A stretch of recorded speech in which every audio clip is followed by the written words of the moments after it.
तिरंगा झंडा coat of arms, मूवर्ण कोडी कोट ऑफ आर्म्स। रूहानी मिलिट्री का मार्शल कौन है? ஆன்மீக மிலிட்டரியின் மார்ஷல் யார்? है शंकर मार्शल है। शंकर मार्शल, जिसे देव देव महादेव कहा जाता है। அவர் தேவதேவ மகாதேவர் என்று சொல்லப்படுகிறார்। देव ब्रह्मा देव विष्णु और दोनों के ऊपर देव महादेव। தேவ பிரம்மா தேவ விஷ்ணு இருவருக்கும் மேல் தேவ சங்கர் இருக்கிறார், மகாதேவர் இருக்கிறார்। तीनों देवताओं की तीन पुरियां दिखाते हैं। மூன்று தேவதைகளுக்கு மூன்று புரிகள் காட்டியிருக்கிறார்கள்। सूक्ष्म वतन में सबसे ऊंची पुरी दिखाते हैं महादेव शंकर। சூக்ஷ்மவதனத்தில் அனைவருக்கும் மேலே மகாதேவ சங்கரை மேல் புரியில் காட்டியிருக்கிறார்கள்। जिस पर लिखना चाहिए அங்கே எழுத வேண்டும், सत्यमेव जयते। சத்தியமேவ ஜெயத்தே என்று எழுத வேண்டும்। சத்தியம் எப்போதும் வெல்லும்। क्या? என்ன? तीन पुरियों पर लिखना है। மூன்று புரிகளில் எழுதணும்। सत्यमेव जयते। சத்தியமேவ ஜெயத்தே। तीन पुरियों पर सत्यमेव जयते लिखेंगे। மூன்று புரியிலும் சத்தியமேவ ஜெயத்தே என்று எழுதுவீர்களா? नहीं लिख सकते। எழுத முடியாது। क्यों? ब्रह्म वाक्य मुरली में है। ஏன்? பிரம்ம வாக்கிய முரளியில் இருக்கிறது।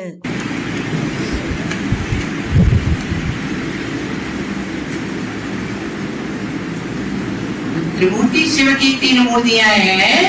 திரிமூர்த்தி சிவனின் எந்த மூன்று மூர்த்திகள் இருக்கிறார்களோ दुनिया वाले मनुष्यों ने तो उनको तीन शेर दिखा दिया। உலகத்தில் உள்ளவர்கள் அவர்களை மூன்று சிங்கங்களாக காட்டியிருக்கிறார்கள்। क्योंकि उन तीनों मूर्तियों ने अपने अपने टाइम पर जो पार्ट बजाया, ஏனென்றால் அந்த மூன்று மூர்த்திகளும் அவரவர்களின் நேரத்தில் அவர்கள் எந்த பாட்டை செய்தார்களோ वो संसार रूपी जंगल में शेर की तरह ज्ञान की दहाड़ मारने का पार्ट बजाया। அவர்கள் உலக ரூபமான இந்த காட்டில் சிங்கத்தை போல ஞானத்தின் கர்ஜனை செய்தார்கள்।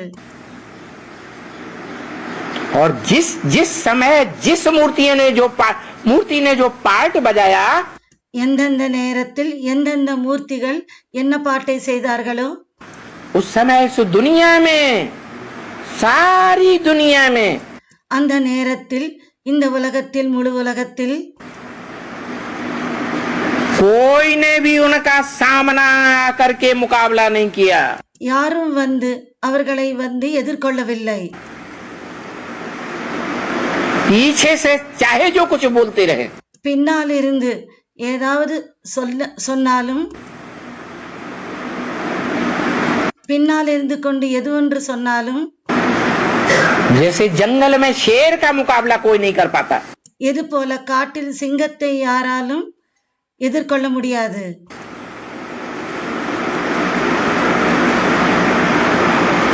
परंतु सुप्रीम सोल बाप ब्रह्म वाक्य मुरली में कहते हैं, ஆனால் சுப்ரீம் தந்தை பிரம்ம வாக்கிய முரளியில் சொல்கிறார், वास्तव में ये जो तीन शेर दिखाए हैं, வாஸ்தவத்தில் இந்த மூன்று சிங்கங்களை காண்பித்திருக்கிறார்கள்। वो अपने अपने अनुभव के आधार पर அவர்கள் அவரவர்களுடைய அனுபவத்தின் ஆதாரத்தில் अंधों की औलाद अंधों ने दिखाए हैं। குருடர்களின் சந்தானம் குருடர்களாக காட்டியிருக்கிறார்கள்। जैसे अंधे होते हैं ना, எது போல குருடர்கள் இருக்கிறார்கள் இல்லையா, उनके सामने हाथी लाकर खड़ा कर दो, அவர்களின் முன்னால் யானையை கொண்டு வந்து நிற்க வையுங்கள்.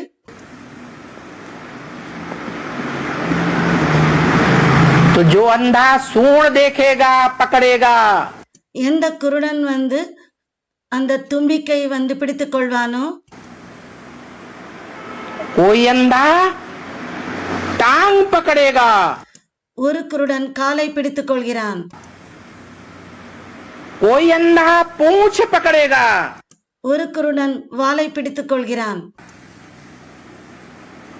कोई अंधा पेट पर हाथ घुमाएगा, ஒரு குருடன் அந்த வயிறின் மீது கையால் வந்து சுற்றுவான்.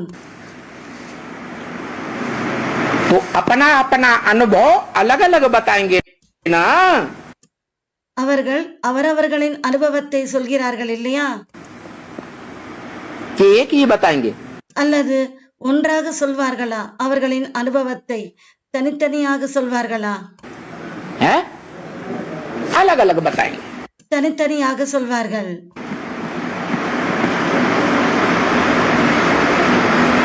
तो ये अंधों ने चित्र बनाया है 3 शेरों का. எனவே குருடர்கள் இந்த 3 சிங்கங்களின் சித்திரத்தை உருவாக்கினார்கள். जो आज की गवर्नमेंट नोटों पर भी छापती है, இன்றைய கவர்மெண்ட் நோட்டு ரூபாய் நோட்டிலும் கூட அச்சடிக்கிறார்கள். अशोक की लाट बनाए रखी है, அசோக அந்த தும்பி, அசோக அந்த கம்பத்தை வந்து வைத்திருக்கிறார்கள். आ माने नहीं, शोक माने दुख. ஆ என்றால் இல்லை, ஷோக் என்றால் துக்கம். इन 3 शेरों ने दुख की दुनिया का नाश किया. இந்த 3 சிங்கங்கள் துக்கத்தின் உலகத்தை விநாசம் செய்தார்கள். ऐसे दिखाते हैं. அது போல காண்பிக்கிறார்கள். अशोक की लाट, அசோக கம்பம் और सुप्रीम सोल बाप ब्रह्मा मुख से मुरली में क्या कहते हैं? மற்றும் சுப்ரீம் சோல் தந்தை பிரம்மாவின் வாயின் மூலமாக என்ன சொல்கிறார்? अरे ये 3 शेर नहीं है, அரே, இவர்கள் 3 சிங்கங்கள் இல்லை, इनमें एक शेर है. இவர்களுக்குள் ஒன்று சிங்கமாக இருக்கிறது, एक बकरी है, ஒன்று ஆடாக இருக்கிறது, एक घोड़ा है. ஒன்று குதிரை, बैल कह दो. காளை மாடு என்று சொல்லலாம்.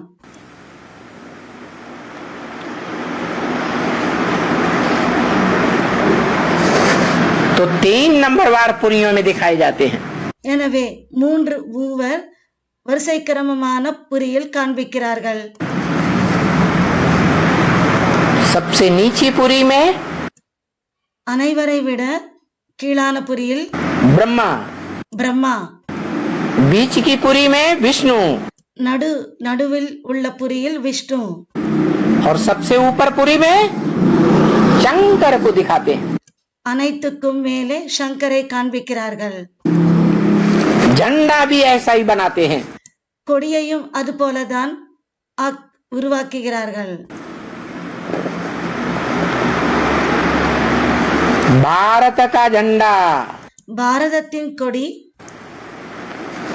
यादगार है 3 शरीर रूपी वस्त्रों की. 3 சரீர ரூபமான வஸ்திரங்களின் நினைவார்த்தமாக இருக்கிறது. ये 3 रंग के 3 वस्त्र हैं, शरीर रूपी वस्त्र. இந்த 3 வண்ணங்களின் 3 சரீர ரூபமான வஸ்திரங்கள், जिन्होंने मिलकर के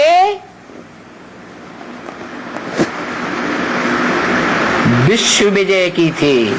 இவர்கள் சேர்ந்து விஸ்வத்தை வெற்றியடைந்தார்கள். इसलिए आज भी गाते हैं. அதனால் இன்றும் கூட பாடுகிறார்கள். विजयी विश्व तिरंगा प्यारा, विजयी विश्व तिरंगा प्यारा, झंडा ऊंचा रहे हमारा। झंडा ऊंचा रहे हमारा। कपड़े का झंडे ऊंचा करने से हो जाएगा। துணியாலான கொடியை உயர்வை அந்த உயர்ந்த இடத்தில் பறக்க விடுவதனால் வெற்றி கிடைக்குமா? विश्व विजय, உலகத்தின் மீது வெற்றி। कपड़े का झंडा ले जाओ, துணியாலான கொடியை கொண்டு செல்லுங்கள்। और एवरेस्ट की चोटी पे लगा दो। அரே எவரெஸ்ட் சிகரத்தின் மீது வையுங்கள்। विश्व विजय हो जाएगी। அப்போது விஸ்வத்தின் மீது வெற்றி ஆகிவிடுமா? अरे एक तरफ शास्त्रों में लिख दिया, அரே ஒரு பக்கம் சாஸ்திரத்தில் எழுதிவிட்டார்கள், शरीरम रथम विद्धे, சரீரம் ரதம் வித்தி। गीता में भी लिखा हुआ है, கீதையிலும் எழுதி உள்ளது,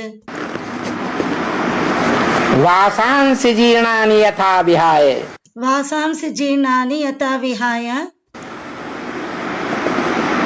जैसे मनुष्य पुराने शरीर रूपी कपड़ों को मनुष्य आत्मा त्याग देती है, இது போல மனிதர்கள் பழைய சரீர ரூபமான ஆடையை தியாகம் செய்து और अगले जन्म में नए वस्त्र धारण करती है। மற்றும் அடுத்த ஜன்மத்தில் புதிய வஸ்திரத்தை தாரணை செய்கிறார்கள்। तो शरीर को वस्त्र कहा गया। எனவே சரீரத்தை வஸ்திரம் என்று சொல்லியிருக்கிறார்கள், சொல்லப்பட்டுள்ளது।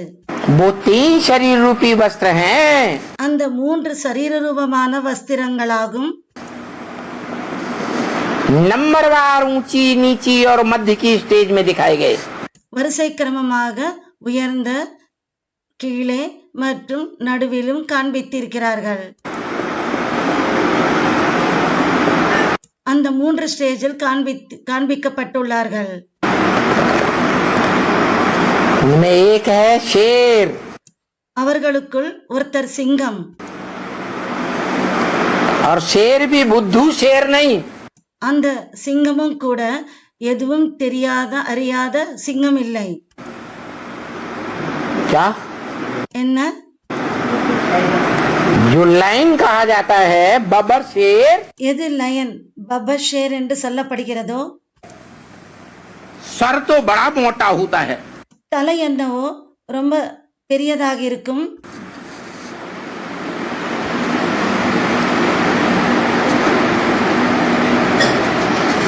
लेकिन बुद्धिमान ज्यादा होता है या टाइगर के मुकाबले कम बुद्धिमान होता है? ஆனால் அது புத்திசாலியாக இருக்கிறதா? ஆனால் டைகர் கூட புலி கூட ஒப்பிடும் பொழுது அதிகமாகவா அல்லது குறைவாக புத்திசாலியானதாக இருக்கிறதா? टाइगर ज्यादा बुद्धिमान चालाक होता है। டைகர் புலி ரொம்ப கில்லாடி புத்திசாலியாக இருக்கிறது।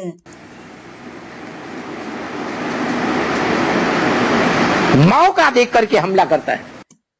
சான்ஸ் வாய்ப்பை பார்த்து தாக்குதல் செய்கிறது, வாய்ப்பை பார்த்து நேரத்தை பார்த்து அது எதிர்கொள்கிறது। जब देखेगा अभी जीत पाने का मौका नहीं है, बिल्कुल हमला नहीं करेगा। இப்போது வெற்றி அடைவதற்கு சரியான நேரம் இல்லை, அதனால் அது எதிர்கொள்ளாது।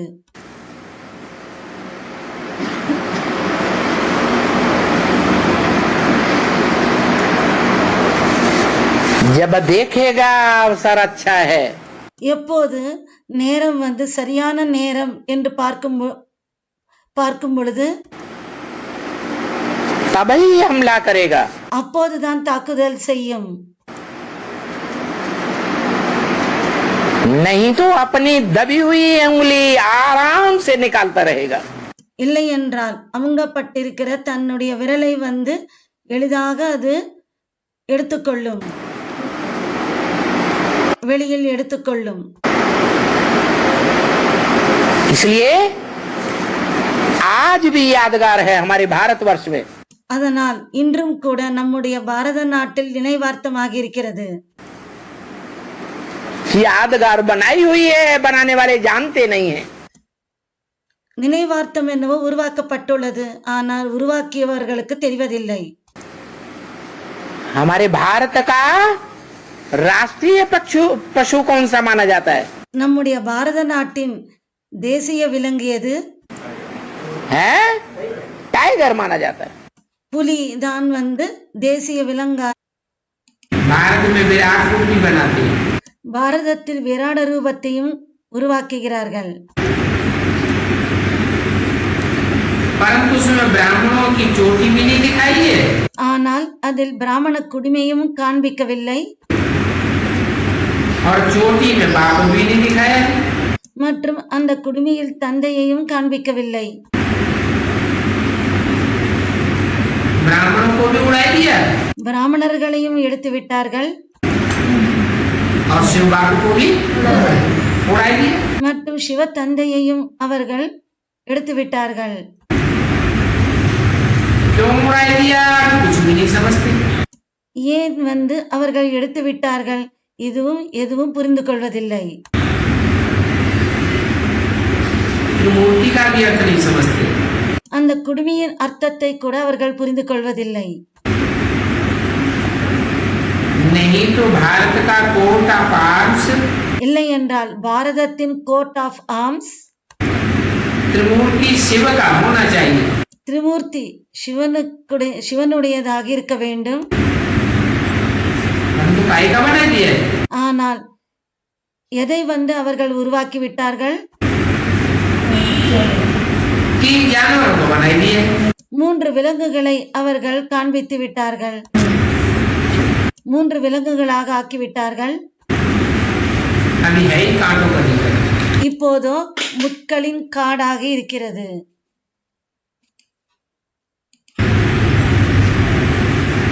कांटों का जंगल दुनिया बन गई. முட்களான காடாக உலகம் ஆகிவிட்டது. तो कोर्ट ऑफ आर्म भी जानवरों को बनाई. அதனால் கோர்ட் ஆஃப் ஆர்ம்ஸை கூட விலங்குகளாக காட்டிவிட்டார்கள். उसमें फिर लिखा हुआ है सत्यमेव जयते. பிறகு அதில் சத்தியமேவ ஜெயத்தே என்று எழுதியிருக்கிறார்கள். अब जानवर सत्यमेव जयते करेंगे क्या? என்ன இப்போது விலங்குகள் சத்தியமேவ ஜெயத்தே செய்யுமா என்ன? சத்தியமேவ ஜெயத்தே என்றால் சத்தியம்தான் வெல்லும். सत्य की विजय जानवरों के द्वारा होगी क्या? சத்தியத்தின் வெற்றியை விலங்குகள் செய்யுமா என்ன? सत्य में तो दिखाते हैं शेर बकरी इकट्ठे जल पीते. சத்யுகத்தில் சிங்கம் மற்றும் ஆடும் ஒன்றாக குடிக்கிறது என்று காண்பித்திருக்கிறார்கள். सत्यमेव जयते माने विजय हो. சத்தியமேவ ஜெயத்தே என்றால் வெற்றியாகுவது.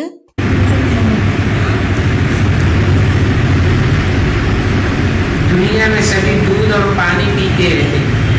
உலகத்தில் அனைவரும் பால் மற்றும் தண்ணீரை குடிக்கிறார்கள்.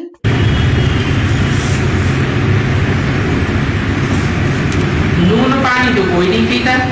யாரும் உப்பு தண்ணீரை குடிப்பதில்லை.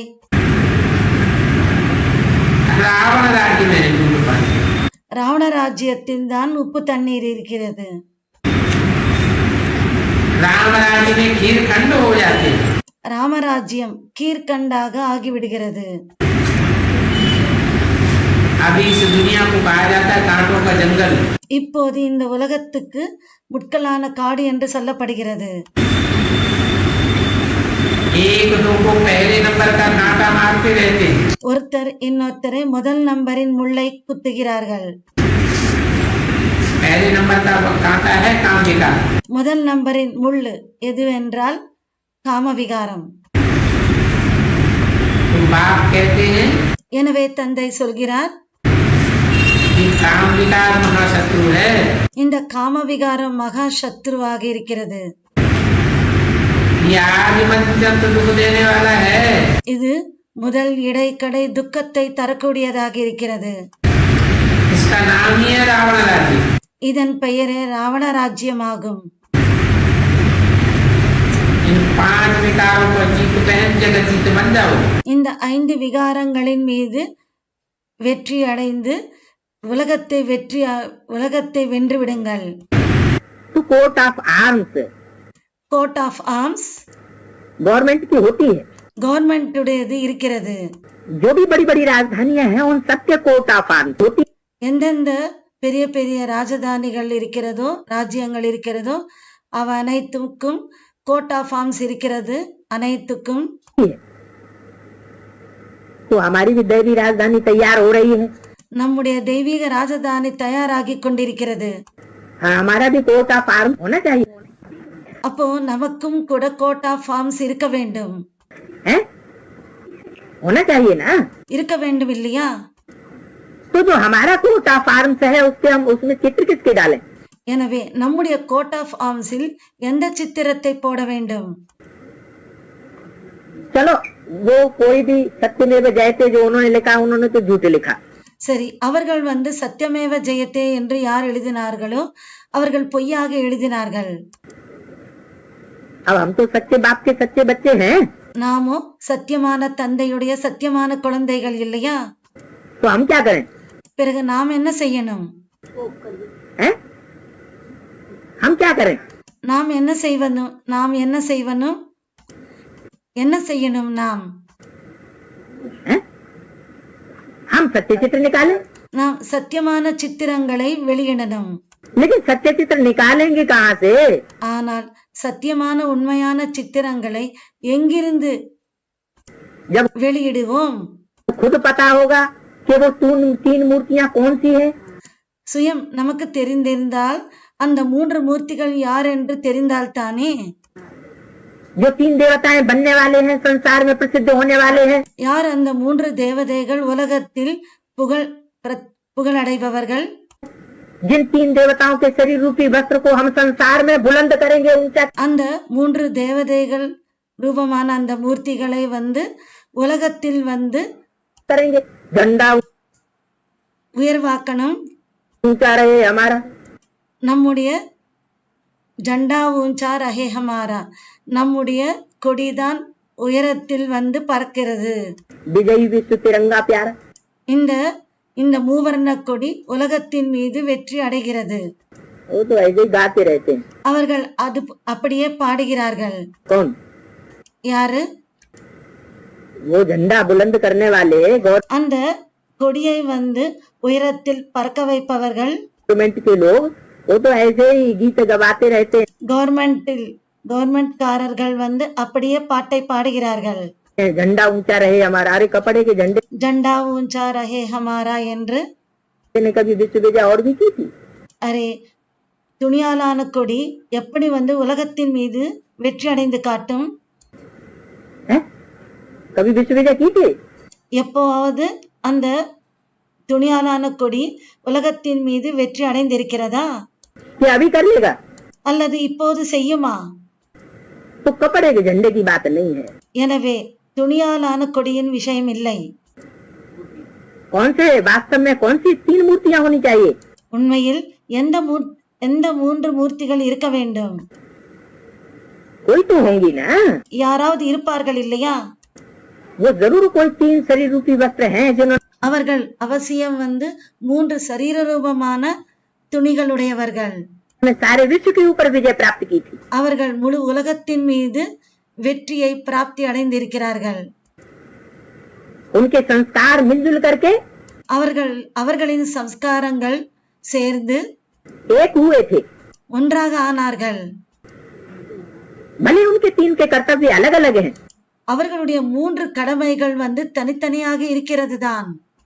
लेकिन तीनों का लक्ष्य ஆனால் மூவரின் லட்சியம் एक ही। மூவரின் லட்சியம் ஒன்றுதான் இருக்கிறது. भारत में त्रिमूर्ति मशहूर है। பாரதத்தில் திரிமூர்த்தி, அந்த 3 மூர்த்திகள் புகழ் பெற்றவர்கள், புகழ் மிக்கவர்கள். क्यों? ஏன்? दूसरे देशों में क्यों नहीं? மற்ற நாடுகளில் ஏன் இல்லை?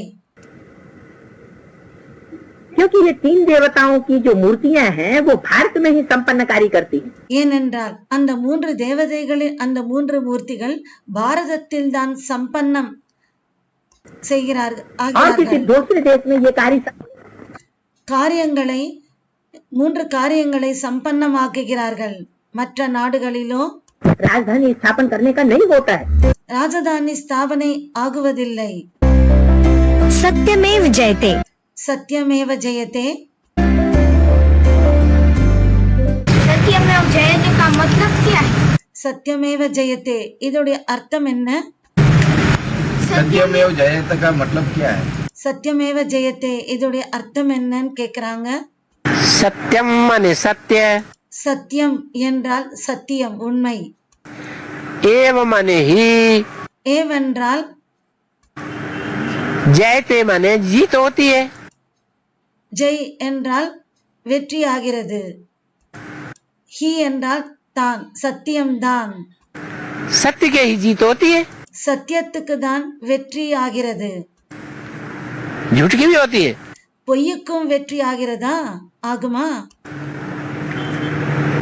झूठ की जीत थोड़े समय के लिए होगी, பொய்க்கு வெற்றி கொஞ்ச காலத்துக்கு கொஞ்ச நேரத்துக்கு ஆகுமா?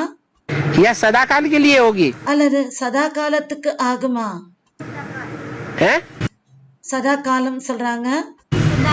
सदा काल के लिए झूठ की जय होगी சதா காலத்துக்கும் பொய்க்கு வெற்றி ஆகுமா? है तेरी।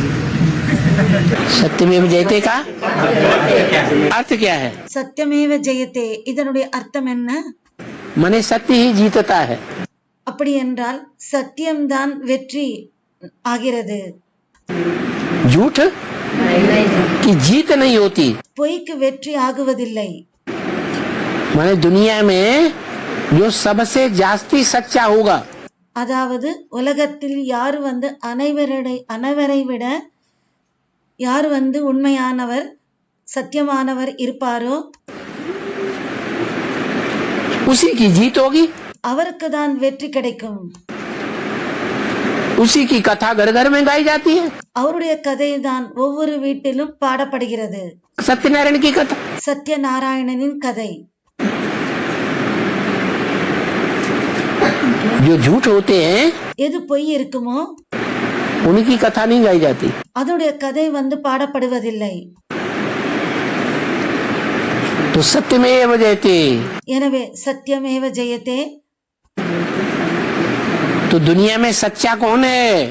எனவே உலகத்தில் சத்தியமானவர் யார்? है?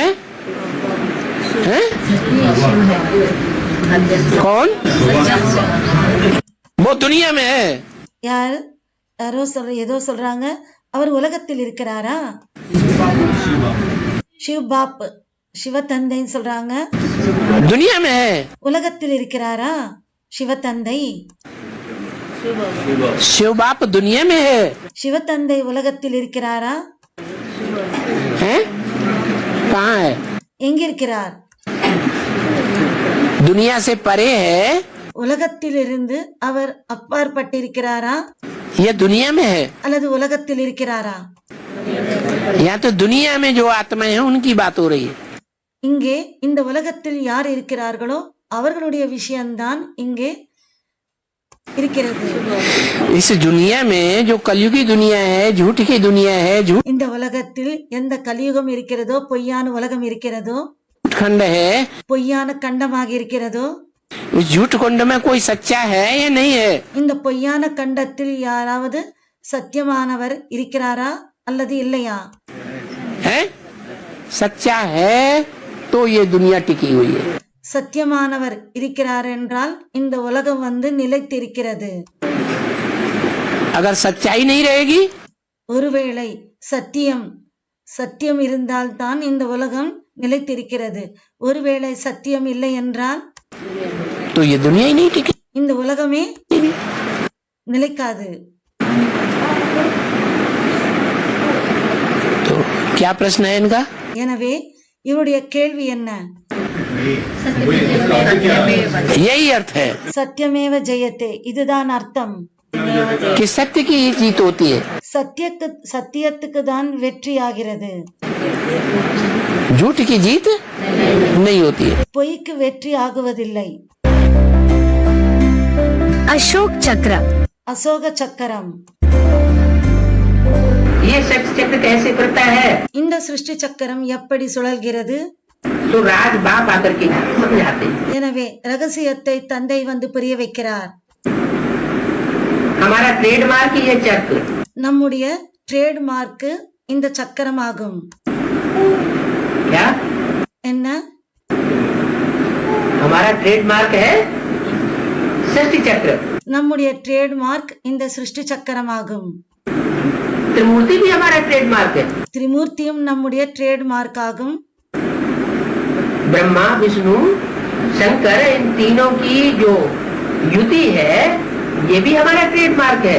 பிரம்மா விஷ்ணு மற்றும் சங்கர் இவர்களுடைய சித்திரமும் நம்முடைய ட்ரேட்மார்க் ஆகும். और साथ साथ ये त्रिमूर्ति कैसे மற்றும் கூடவே இந்த திரிமூர்த்தி எப்படி इस सृष्टि रूपी चक्र में चक्र लगाती है, இந்த சிருஷ்டி ரூபமான சக்கரத்தில் சக்கர் சுற்றி வருகிறார்கள். वो भी हमारा चक्र भी ट्रेडमार्क। நம்முடைய சக்கரமும் ட்ரேட்மார்க் ஆகும். गवर्नमेंट भी ये निशानी रखती है। கவர்மெண்ட்டும் கூட இந்த அடையாள சின்னத்தை வைக்கிறார்கள். कौन सी निशानी? எந்த அடையாளம்? அடையாள சின்னம் चक्र की। சக்கரத்தின். अशोक चक्र निशानी है। அசோக சக்கரம் அடையாளமாக இருக்கிறது, சின்னமாக இருக்கிறது. अशोक की लाट दिखाते हैं, उसमें भी चक्र दिखाते हैं। அசோக கம்பத்தை வந்து காண்பிக்கிறார்கள், அதிலையும் கூட அந்த சின்னம் இருக்கிறது. झंडा दिखाते हैं, उसमें भी चक्र दिखाते हैं। கொடியையும் காண்பிக்கிறார்கள், அதிலும் சக்கரத்தை காண்பிக்கிறார்கள். परंतु हमारा चक्र अलग है। ஆனால் நம்முடைய சக்கரம் தனியானது. हमारा चक्र अलग है நம்முடைய சக்கரம் தனியானது, और उनका अलग है। அவர்களுடையது தனியானது. हमारे चक्र में क्या खासियत है? நம்முடைய சக்கரத்தில் என்ன முக்கியத்துவம் இருக்கிறது? हमारे चक्र में कितनी अरे है? நம்முடைய சக்கரம் யாருடையது? 4 अरे हैं। सत्य எத்தனை பகுதிகள் இருக்கிறது? 4 பகுதிகள் இருக்கிறது. युग, त्रेता, द्वापर, कलयुग। சத்யுகம், திரேதாயுகம், துவாபர யுகம், கலியுகம் 4 பகுதிகள் இருக்கிறது. उन्होंने फिर चरखा लगा दिया है। அவர்களோ ராட்டினத்தை வந்து நடத்தி விட்டார்கள். तो ये सब बातें समझानी पड़े। எனவே இந்த விஷயங்கள் அனைத்தும் புரிய வைக்க வேண்டி இருக்கிறது. कि हमने चक्र क्यों रखा है? நாம் சக்கரத்தை ஏன் வைத்திருக்கிறோம்? ट्रेडमार्क। ட்ரேட்மார்க்காக. और उन्होंने फिर चरखा क्यों लगा दिया? அவர்கள் ஏன் வந்து ராட்டினத்தை வைத்தார்கள்? निशानी அடையாள சின்னமாக. है? उन्होंने गांधी जी ने कौन सी निशानी लगाई? அவர்கள் காந்திஜி எந்த ஒரு அடையாள சின்னமாக வைத்தார்? चरखा घुमाओ ராட்டினத்தை சுத்துங்கள், तो पेट पूर्ति होती रहेगी। உங்களுடைய வயிறு வந்து நிறைந்து கொண்டிருக்கும். यहाँ फिर हम क्या घुमाएं जो हमारी 84 जन्मों की पेट पूर्ति होती रहे? இங்கே நாம் எதை சுற்றினால் நம்முடைய 84 பிறவிகளுடைய அந்த हम நிரம்பும்.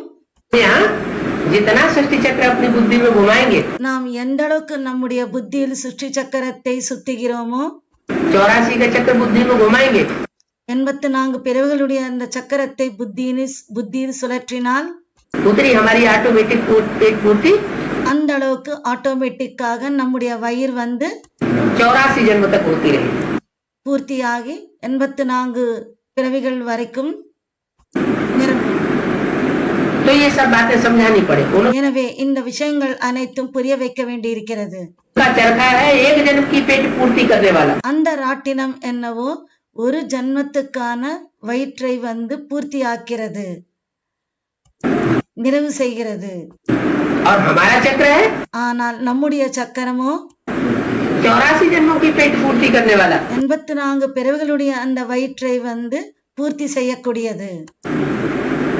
जब जास्ती समझने लग पड़ेंगे तो तुम्हारी वृद्धि होने लग पड़ेगी। எப்போது அதிகமாக நிறைய பேர் வந்து சண்டை போட ஆரம்பிக்கிறார்களோ அப்போது உங்களுடைய நீங்கள் வளர்ந்து கொண்டே இருக்கிறீர்கள், அதிகமாகிக் கொண்டே இருக்கிறீர்கள். तिरंगा झंडा में बीच में अशोक चक्र दिखाते हैं, बीच में अशोक चक्र दिखाते हैं। கொடியில் நடுவில் அசோக சக்கரத்தை காண்பிக்கிறார்கள். हाँ जी अशोक चक्र में 24 स्पोक्स दिखाते हैं। हैं அந்த அசோக சக்கரத்தில் 24 கோடுகளை காண்பிக்கிறார்கள்.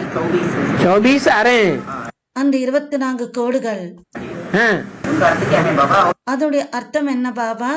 अशोक चक्र का अर्थ वो चक्र कैसा? अशोक माने शोक नहीं அசோக் என்றால் ஷோக்னை, துக்கம் இல்லை. ऐसा चक्र जिसमें शोक नहीं है அதுபோல சக்கரம், அவருக்குள் எந்த ஒரு கவலையும் இல்லை, துக்கம் இல்லை, कोई दुख नहीं है. எந்த துக்கமும் இல்லை. लेकिन जो चक्र है ஆனால் எந்த சக்கரம் இருக்கோ उसमें तो मुख्य 4 आ रहे हैं. அதில் முக்கியமானது 4 பகுதிகள் இருக்கிறது. भले 4 से 24 आ रहे दिखाई गई. 4ஆக இருப்பதை அவர்கள் 24ஆக காட்டிவிட்டார்கள். सतयुग त्रेता द्वापर कलयुग. சத்யுக திரேதா துவாபர கலியுகம். सतयुग त्रेता सुख की दुनिया. சத்யுக திரேதா சுகத்தின் உலகம். द्वापर कलयुग दुख की दुनिया. துவாபர கலியுகம் துக்கத்தின் உலகம். तो शोक तो है எனவே துக்கம் என்னவோ இருக்கிறது. है लेकिन இருக்கிறது, ஆனால் वो शोक सबके लिए नहीं है. அந்த துக்கம் அனைவருக்காக இல்லை. कोई आत्माएं ऐसी भी हैं ஒரு சில ஆத்மாக்கள் அது போலையும் இருக்கிறார்கள். जो आदि से लेकर के अंत तक அவர்கள் ஆரம்பத்திலிருந்து கடைசி வரைக்கும், जैसे देवी देवता सनातन धर्म எது போல தேவி தேவதா சனாதன தர்மம் प्राय लोप होता है, பெருமளவில் மறைந்து விடுகிறது, पूरा लोप नहीं होता है. முழுவதுமாக மறைவதில்லை. ऐसे ही देवी देवता सनातन धर्म की 8 आत्माएं हैं அதே போலதான் தேவி தேவதா சனாதன தர்மத்தின் 8 ஆத்மாக்கள் जो कभी दुखी नहीं होती हैं. அவர்கள் எப்போதும் துக்கம் அடைவதில்லை. हाँ जो नीचे नहीं गिरेगा ஆம், யார் கீழே விழமாட்டார்களோ तो ऊपर भी नहीं उठेगा. அவர்கள் மேலேயும் அவர்கள் உயரமாட்டார்கள், जो மேலேயும் எழமாட்டார்கள். जितना ऊंचा उठता है उतना नीचा भी गिरता है. யார் எந்த அளவுக்கு மேலே உயர்கிறார்களோ அந்த அளவுக்கு கீழேயும் விழுகிறார்கள். इसलिए नियम बना हुआ है அதனால் தான் நியமம் உருவாக்கப்பட்டிருக்கிறது. कि माया अंतिम जन्म में उन आत्माओं को भी नीचे गिराती है थोड़े समय के लिए. மாயா கடைசி ஜன்மத்தில் கொஞ்ச காலத்துக்கு அந்த ஆத்மாக்களையும் கூட கீழே விழவைத்து விடுகிறது. लेकिन जिस समय के लिए नीचे गिराती है ஆனால் எந்த நேரத்தில் கீழே விழ வைக்கிறதோ उस समय उन आत्माओं में ईश्वर का ज्ञान होता है. அந்த நேரத்தில் அந்த ஆத்மாக்களுக்குள் ஞானம் இருக்கிறது. ईश्वरीय ज्ञान की पराकाष्ठा के आधार पर ஈஸ்வரிய ஞானத்தின் அந்த உச்ச நிலையின் அந்த நிலை அவர்களுக்குள் இருப்பதினால் वो अपने को दुखी महसूस नहीं करती. அவர்கள் தங்களை துக்கத்தை அனுபவம் செய்வதில்லை.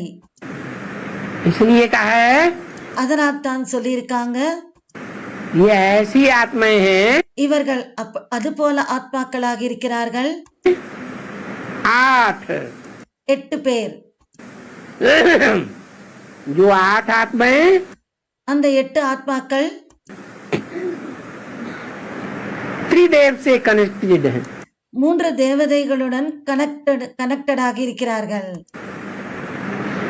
8 तियो 8 गुणे 3 8 into 3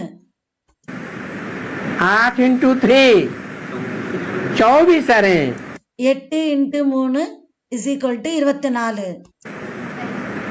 ये 24 आ रहे हैं जो दिखाई हैं இந்த 24 கோடுகளை காண்பித்திருக்கிறார்கள். वो देवी देवता सनातन धर्म की हैं. அவர்கள் தேவி தேவதா சனாதன தர்மத்தினுடையவர்கள். जिनमें 12 सूर्यवंशी இதில் 12 பேர் சூரிய வம்சத்தினர், और 12 चंद्रवंशी भी हैं, 12 பேர் சந்திர வம்சத்தினர் இருக்கிறார்கள். जिनके आधार पर ये साबित होता है இதனுடைய ஆதாரத்தில் இது நிரூபணமாகிறது. இவர்களின் ஆதாரத்தில் இது நிரூபணமாகிறது. कि कुछ आत्माएं ऐसी भी हैं ஒரு சில ஆத்மாக்கள் அது போலையும் அப்படியும் இருக்கிறார்கள். जो सारे चक्र में शोक रहित हैं, அவர்கள் முழு சக்கரத்தில் துக்கமில்லாமல் இருப்பவர்கள். इसलिए इस चक्र का नाम அதனால் தான் அந்த சக்கரத்தின் பெயர் अशोक चक्र है. அசோக சக்கரம்.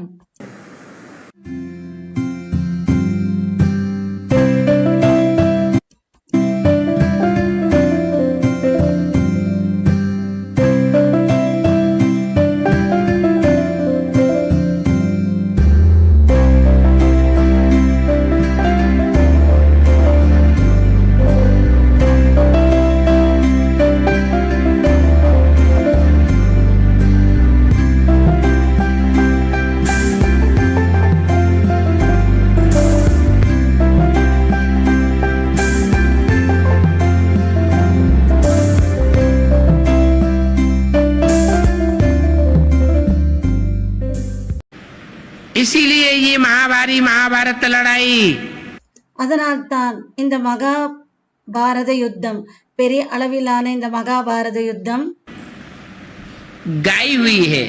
பாடப்பட்டிருக்கிறது. जो लड़ाई इस रुद्र ज्ञान यज्ञ से प्रज्वलित होती है, அந்த யுத்தமானது இந்த ருத்ர ஞான யஜ்ஞத்தின் மூலமாக உருவாகிறது. तो ये राजयोग है. எனவே இது ராஜயோகமாகும். अपनी अपनी मेहनत है. அவரவர்களுடைய உழைப்பாகும்.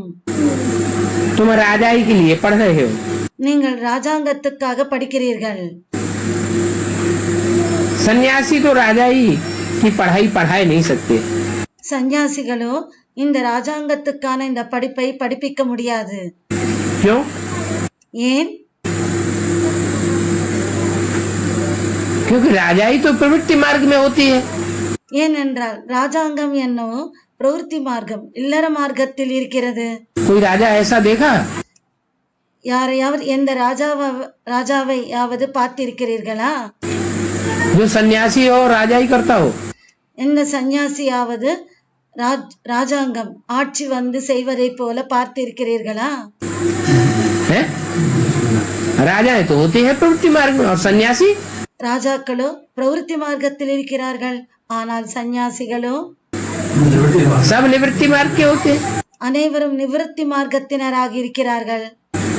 तो ये तो राजाई की पढ़ाई पढ़ाई नहीं सकते. बेसिक नॉलेज वाले भी जितने எனவே ராஜாங்கத்துக்கான படிப்பை படிப்பிக்க முடியாது. हैं टीचर्स, பேசிக் நாலேஜில் டீச்சர்ஸ் இருக்கிறார்கள். वो सन्यासी है या गृहस्थी है? அவர்கள் சந்நியாசிகளா அல்லது கிரகஸ்திகளா? सन्यासी है. சந்நியாசிகள். तो क्या बेसिक वो राजाई की पढ़ाई पढ़ाते हैं या अधीन बनाना सिखाते हैं? எனவே பேசிக்கில் ராஜாங்கத்துக்கான அந்த படிப்பை படிப்பிக்கிறார்களா அல்லது அடிமைக்கான படிப்பை படிப்பிக்கிறார்களா? अधीन बना देते हैं, खुद भी अधीन बन करके रहते हैं. அடிமைகளாக ஆக்குகிறார்கள், சுயம் அவர்களும் அடிமைகளாக இருக்கிறார்கள். और दूसरों को भी अधीनता की पढ़ाई पढ़ाते हैं. மற்றவர்களுக்கும் அடிமைக்கான அந்த படிப்பை படிப்பிக்கிறார்கள். आज की गवर्नमेंट भी क्या कर रही है? இன்றைய அரசாங்கமும் என்ன செய்கிறது? आज की गवर्नमेंट ने जो राजाई ली है वो किससे ली है? இன்றைய கவர்மெண்ட் ராஜாங்கத்தை எடுத்துக்கொண்டார்கள். யாரிடமிருந்து அவர்கள் இந்த ஆட்சியை வந்து வாங்கினார்கள்? अंग्रेजों से. ஆங்கிலேயர்களிடம். अंग्रेज क्या सिखा के गए? ஆங்கிலேயர்கள் என்ன கற்றுக் கொடுத்து சென்றார்கள்? राजाई सिखा के गए ராஜாங்கத்தை கற்றுக் கொடுத்து சென்றார்களா या क्लर्क बनाना सिखा के गए? அல்லது கிளர்க் ஆகுவது வந்து கற்றுக் கொடுத்தார்களா? बाबू बना के रख के चले गए. கிளர்க் ஆக ஆகுவதுதான் அவர்கள் கற்றுக் கொடுத்து சென்றார்கள். राजा बना के गए ராஜாவா அவர்கள் ஆக்கி சென்றார்களா, या नौकरी करना सिखा के गए? அல்லது வேலை செய்வது அதை கற்றுக் கொடுத்து சென்றார்களா? आज के समाज में लोग कौन सी बात को ऊंचा समझते हैं? இன்றைய சமுதாயத்தில் மக்கள் எதை உயர்ந்தது என்று நினைக்கிறார்கள்?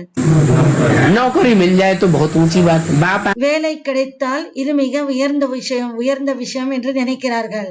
कहते हैं मैं तुमको राजा रानी बनाने के लिए आता हूँ. தந்தை சொல்கிறார், நான் உங்களை ராஜா ராணி ஆக ஆகுவதுதான் நான் உங்களுக்கு கற்றுத் தருகிறேன்.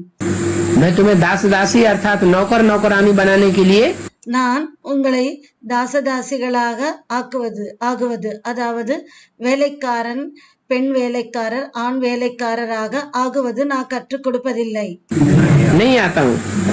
அதுக்காக நான் வரவில்லை. तो अपनी अपनी मेहनत से எனவே அவரவர்களின் உழைப்பால் तुम ये पढ़ाई पढ़ते हो நீங்கள் இந்த படிப்பை படிக்கிறீர்கள் और ऊंच पद पाते हो. மற்றும் உயர்ந்த பதவி அடைகிறீர்கள். राजा ही पढ़ाने वाला एक ही बाप है.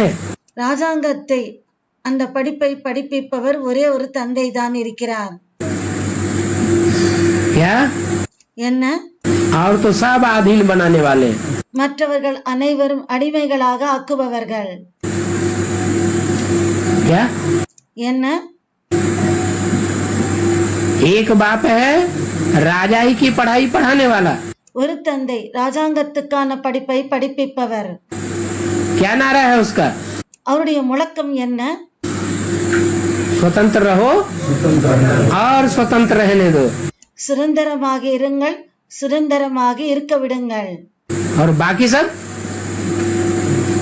खुद भी परतंत्र बनते हैं மற்றவர்கள் அனைவரும் அடிமைகளாகி இருக்கிறார்கள் சுயம். और दूसरों को भी परतंत्र बनाते हैं. மற்றவர்களையும் அவர்கள் அடிமைகளாக ஆக்குகிறார்கள். वो एक ही बाप पढ़ाई पढ़ाने वाला है राजाई की. எனவே ராஜாங்கத்துக்கான அந்த படிப்பை ஒரே ஒரு தந்தை தான் படிப்பிப்பவராக இருக்கிறார். सारी मनुष्य सृष्टि का रचयिता है முழு சிருஷ்டியின் படைப்பவராக இருக்கிறார். और पहले तो नई दुनिया का रचयिता है. முதலில் அவர் புது உலகத்தின் படைப்பவராக இருக்கிறார். जिसके लिए वो राजयोग सिखलाते हैं. அதுக்காக அவர் ராஜயோகத்தை கற்றுத் தருகிறார். तो जरूर भगवान होगा ना. எனவே அவர் அவசியம் பகவானாக இருப்பார் இல்லையா? राजयोग सिखाने वाला. ராஜயோகத்தை கற்றுத் தருபவர். क्योंकि राजा ही देने वाला दुनिया में और तो कोई हुआ नहीं. ஏனென்றால் ராஜயோகத்தை கற்றுக் கொடுப்பவர் இந்த உலகத்தில் யாருமே இருந்ததில்லை. जिसने राजाई की शिफ्ट सिखाई हो. யாராவது ராஜா ஆகிறதுக்காக அந்த படிப்பை கற்றுக் கொடுத்திருப்பார்கள். யாராவது கற்றுக் கொடுத்திருக்காங்களா? क्या सिखाते हैं? என்ன கற்றுத் தருகிறார்கள்? मास्टर बनना, डॉक्टर बनना, इंजीनियर बनना सिखाते हैं. மாஸ்டர் ஆகுவது, டாக்டர் ஆகுவது, இன்ஜினியர் ஆகுவது இதை கற்றுத் தருகிறார்கள். मैनेजर बनना सिखाते हैं. மேனேஜர் ஆகுவது கற்றுத் தருகிறார்கள். लेकिन राजाओं का राजा बनाना तो कोई ஆனால் ராஜாக்களுக்கெல்லாம் ராஜாவாக ஆகுவது, कंट्रोलिंग पावर आज तक किसी ने नहीं सिखाई. கண்ட்ரோலிங் பவரை இன்று வரைக்கும் யாரும் கற்றுத் தரவில்லை. ये निराधार बनना ये तो बाप ही सिखाते हैं. யாருக்கும் யாருடைய ஆதாரம் இல்லாமல் இருப்பது இது தந்தை தான் கற்றுத் தருகிறார். और जितने भी मैनेजर बन जाए, चाहे प्रधानमंत्री बन जाए, எவ்வளவுதான் மேனேஜராக ஆனாலும் எத்தனை பேர் மற்றும் चाहे राष्ट्रपति बन जाए, பிரசிடென்ட் ஆகுவது அல்லது பிரதம மந்திரியாக ஆகுவது, चाहे डॉक्टर कलेक्टर बन जाए, டாக்டரோ கலெக்டரோ ஆகுவது, अधीन रहना पड़ता है कि नहीं? அப்போ இவர்களுக்கும் கூட அடிமையாக இருக்க வேண்டி இருக்கா இல்லையா? अरे इन सबको अधीन रहना पड़ता है कि नहीं? அரே இவர்களுக்கெல்லாம் அடிமையாக இருக்க வேண்டி இருக்கா இல்லையா? हैं? इन सबको जरूर कोई न कोई के अधीन रहना पड़ता है. இவர்கள் அனைவருக்கும் அவசியம் யாருக்காவது அவர்கள் அடிமையாக இருக்க வேண்டியிருக்கு. लेकिन मैं ऐसी पढ़ाई पढ़ाता हूँ ஆனால் நான் அப்படிப்பட்ட படிப்பை படிப்பிக்கிறேன் जिससे तुम आधीनता नहीं पकड़ेंगे. அதன் மூலமாக நீங்கள் அடிமைத்தனத்தை பிடித்துக் கொள்ள மாட்டீர்கள், स्वाधीन राजा बन जाएंगे. சுதந்திரமான ராஜா ஆகுவீர்கள். राजा किसी के अधीन होता है? ராஜா யாருக்காவது அடிமையாக இருக்கிறாரா? हैं? रानी के अधीन नहीं होता है? ராணிக்கு அடிமையாக இருப்பதில்லையா? हैं? नहीं होता है रानी के अधीन. अच्छा ராணிக்கு அடிமை ஆகுவதில்லைன்னு சொல்றாங்க. रानी सुंदर हो तो अधीन नहीं हो जाएगा? சரி, ஒருவேளை அந்த ராணி அழகாக இருந்தால் அப்போது அந்த ராணிக்கு அடிமையாக இருக்க மாட்டாரா? क्यों बिजू भाई? என்ன பாயின்னு கேக்குறாங்க. हैं? बोलो. சொல்லுங்க. अच्छा थोड़ी देर के लिए हो जाएगा, ஏதோ கொஞ்ச நேரத்துக்காக ஆகுறாங்கன்னு சொல்றாங்க. फिर छूट जाएगा.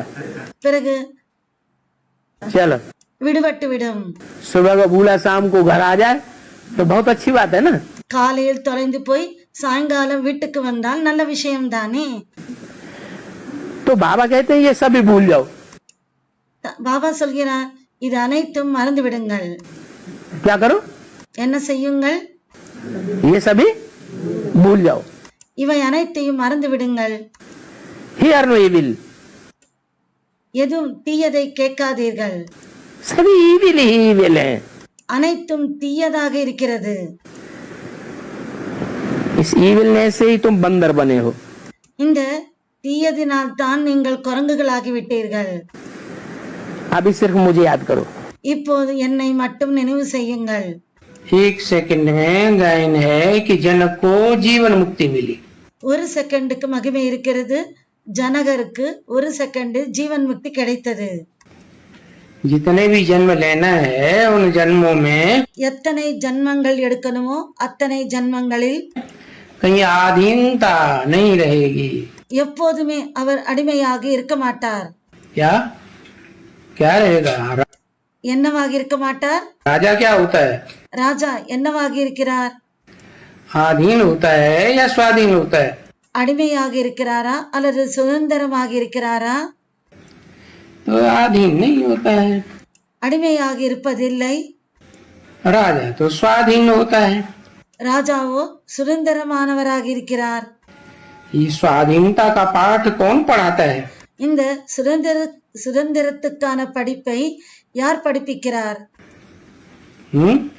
और आधीन कौन बनाते हैं? மற்றும் அடிமையாக யார் ஆக்குகிறார்? शिव बाप जो सदा स्वतंत्र है, சிவத்தந்தை அவர் எப்போதும் சுதந்திரமானவர். वो स्वतंत्रता का पाठ पढ़ाते हैं. அவர் சுதந்திரத்துக்கான பாடத்தை படிப்பிக்கிறார். स्वतंत्र रहो, स्वतंत्र रहने दो. சுதந்திரமாக இருங்கள், சுதந்திரமாக இருக்க விடுங்கள். तो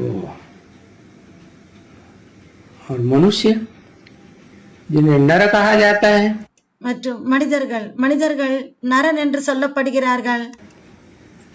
वो तो आधीन बनाते हैं. அவர்களோ அடிமையாக்குகிறார்கள். इस दुनिया का कोई भी धर्म पिता हो, இந்த உலகத்தில் எந்த ஒரு தர்ம பிதாவாக இருந்தாலும் क्या बनाता है? என்னவாக ஆக்குகிறார்கள்? जो भी धर्म पिता है इस दुनिया में आए, नर की दुनिया में, இந்த உலகத்தில் இந்த நரகமான உலகத்தில் எந்த ஒரு தர்ம பிதாவும் வந்தார்களோ, எந்த தர்ம பிதா வந்தாலும் वो सब आधीन बनाने वाले. அவர்கள் அனைவரும் அடிமைகளாக ஆக்குபவர்கள். बादशाही तो राजाई तो एक बाप ही आकर के देते. பாட்ஷாஹி ராஜாங்கத்தை ஒரு தந்தை தான் தருகிறார். बाप के सिवाय और कोई राजाई दे ही नहीं सकता. தந்தையை தவிர வேற யாரும் ராஜாங்கத்தை தரவே முடியாது. कैसे देते हैं? எப்படி தருகிறார்? राजयोग का ज्ञान सुना कर देते हैं। ராஜயோகத்தின் ஞானத்தை சொல்லி தருகிறார். प्रैक्टिकल में करना तो बच्चों को ही पड़े। பிராக்டிகலில் குழந்தைகளுக்கு செய்ய வேண்டி இருக்கிறது. प्रैक्टिकल राजयोग सिखाते हैं।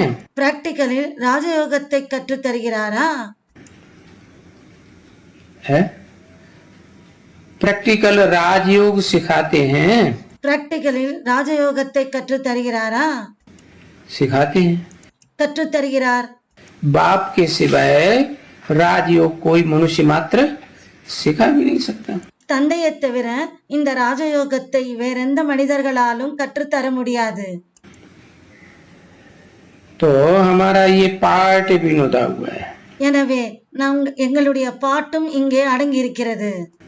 अरे दुनिया में राजाएं हुए हैं ना, स्वर्ग அரே உலகத்தில் ராஜாக்கள் இருந்திருக்கிறார்கள் இல்லையா? में भी हुए हैं, नरक में भी हुए हैं। சொர்க்கத்திலும் இருந்திருக்கிறார்கள் மற்றும் நரகத்திலும் இருந்திருக்கிறார்கள். चारों युगों में कंट्रोल करने वाले राजाएं तो हुए हैं ना। நான்கு யுகங்களிலும் கண்ட்ரோல் செய்யக்கூடிய ராஜாக்கள் இருந்திருக்கிறார்கள். तो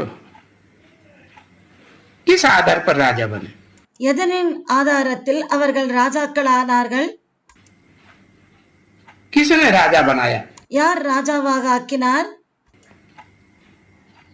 धर्म पिताओं ने तो किसी को राजा बनाया नहीं। राजा இந்த தர்மபிதாக்கள் யாரையுமே ராஜாவாக ஆக்கவில்லை.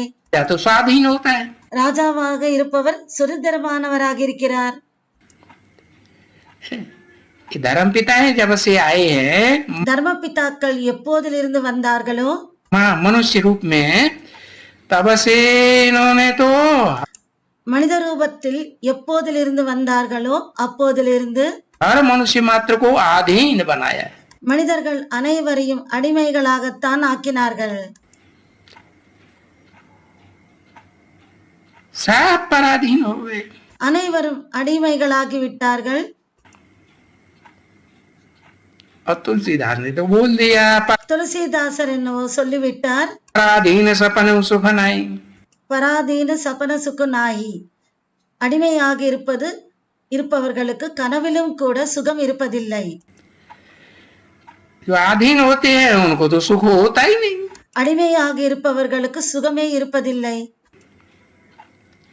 जिसके अधीन होते हैं उसे के तरीके से चलना पड़ता है। யாருக்கு அடிமையாக இருக்கிறார்களோ அவர் சொல்றபடி நடக்க வேண்டி இருக்கும். तो बाप बताते हैं, मैंने राजयोग सिखा करके, தந்தை சொல்கிறார், நான் ராஜயோகத்தை கற்றுக் கொடுத்து, ऐसा योग जिसमें राज भरा हुआ है। அப்படிப்பட்ட யோகத்தில் ரகசியங்கள் அடங்கி இருக்கிறது, ரகசியங்கள் நிரம்பி இருக்கிறது. हर कोई नहीं समझ सकता ஒவ்வொருத்தராலும் அதை புரிந்து கொள்ள முடியாது. और समझने वाले भी नंबरवार। புரிந்து கொள்பவர்களும் வரிசை கிரமமாக இருக்கிறார்கள். तो गीता ज्ञान के द्वारा राजयोग सिखलाते हैं। எனவே கீதா ஞானத்தின் மூலமாக ராஜயோகத்தை கற்றுத் தருகிறார். अब उस ऊंचे ऊंचे भगवंत जो राजयोग सिखलाने वाला है, அப்போது அந்த ஒரு உயர்ந்த பகவான் ராஜயோகத்தை கற்றுத் தருகிறார். क्योंकि उसके अलावा तो कोई दुनिया में राजयोग सिखा ही नहीं सकता। அவரை தவிர இந்த உலகத்தில் யாரும் ராஜயோகத்தை கற்றுத் தரவே முடியாது. राज की बात बनाए करके किसी को विश्व का मालिक बना ही नहीं सकता। ரகசியங்களின் விஷயத்தை சொல்லி கூறி யாரையுமே விஸ்வத்துக்கு பாரிஷாகியாக ஆக்கவே முடியாது. ये कंट्रोलिंग करने की पावर, இந்த கண்ட்ரோலிங் பவர், सिवाय भगवान के और कोई செய்யறதுக்கான அந்த பவர் பகவானை தவிர दे ही नहीं सकता। வேற யாராலும் கொடுக்கவே முடியாது. दुनिया में जितने भी मनुष्य मात्र हैं, உலகத்தில் எத்தனை மனிதர்கள் இருக்கிறார்களோ वो सब अधीन बनाने वाले हैं। அவர்கள் அனைவரும் அடிமையாக ஆக்குபவர்கள். स्वाधीन राजा बनाने वाला சுதந்திரமான ராஜாவாக ஆக்குபவர் कोई भी नहीं है। யாருமே இல்லை. तो बच्चे खुश हो जाएंगे। अरे எனவே குழந்தைகள் சந்தோஷம் அடைவார்கள். हम तो डॉक्टर की पढ़ाई पढ़ रहे थे, அரே நாங்கள் டாக்டரின் படிப்பை படித்துக் கொண்டிருக்கிறோம். हम तो इंजीनियरिंग की पढ़ाई पढ़ रहे थे, நாங்கள் இன்ஜினியரிங் படிப்பை படித்துக் கொண்டிருந்தோம். क्या हम तो जज बनना चाहते थे। என்ன நாங்கள் ஜட்ஜ் ஆக விரும்பி இருந்தோம். उनको बताओ அவர்களுக்கு சொல்லுங்கள், कि जज भी स्वाधीन नहीं होता, ஜட்ஜும் கூட சுதந்திரமானவராக இருப்பதில்லை, डॉक्टर भी स्वाधीन नहीं होता। டாக்டரும் சுதந்திரமானவராக இருப்பதில்லை. दुनिया में जितने भी नौकरी करने वाले हैं உலகத்தில் எத்தனை பேர் வேலை செய்பவர்கள் இருக்கிறார்களோ वो सब नौकर होते हैं, दास दासी। அவர்கள் அனைவருமே தாசதாசிகள், வேலை செய்பவர்கள் தாசதாசிகளாகத்தான் இருக்கிறார்கள். पराधीन होते हैं, மற்றவர்களுக்கு அடிமையாக இருக்கிறார்கள். पराधीन सपने सुख नाई।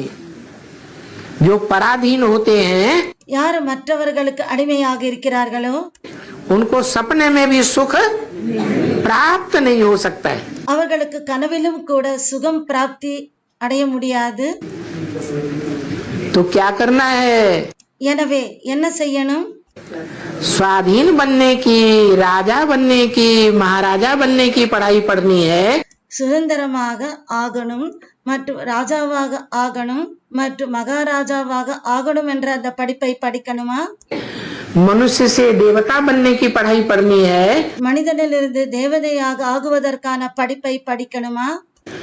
या मनुष्य से नौकर बनने की पढ़ाई पढ़नी है? அல்லது மனிதனிலிருந்து வேலைக்காரனாக ஆகுவதற்கான படிப்பை படிக்கணுமா?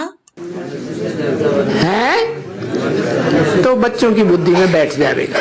எனவே குழந்தைகளுடைய புத்தியில் உட்கார்ந்து விடும்.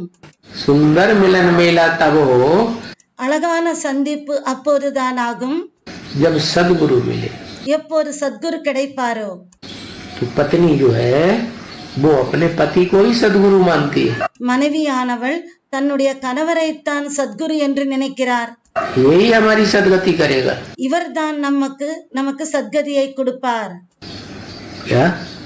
என்ன? अभी तो हम आधीन हैं। இப்போதோ நீங்கள் அடிமைகளாக இருக்கிறீர்கள்.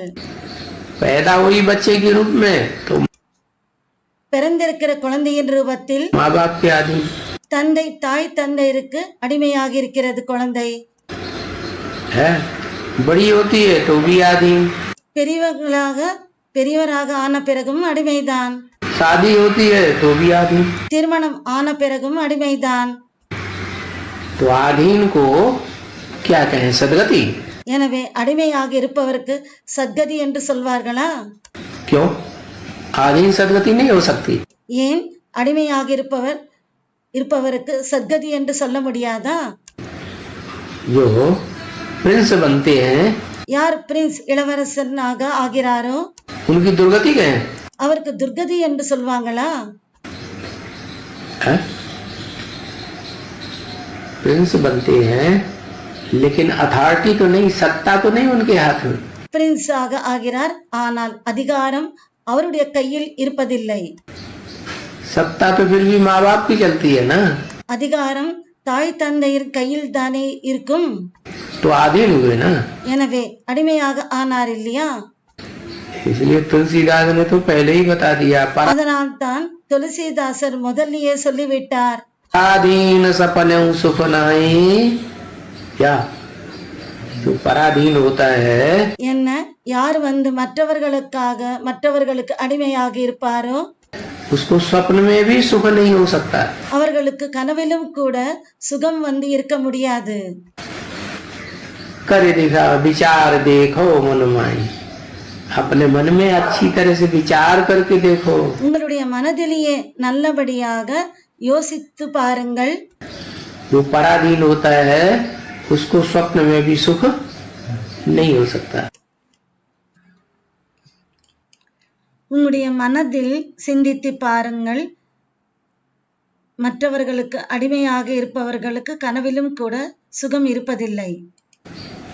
क्या क्यों ऐसी क्या बात? என்ன அது போல என்ன விஷயம் இருக்கிறது?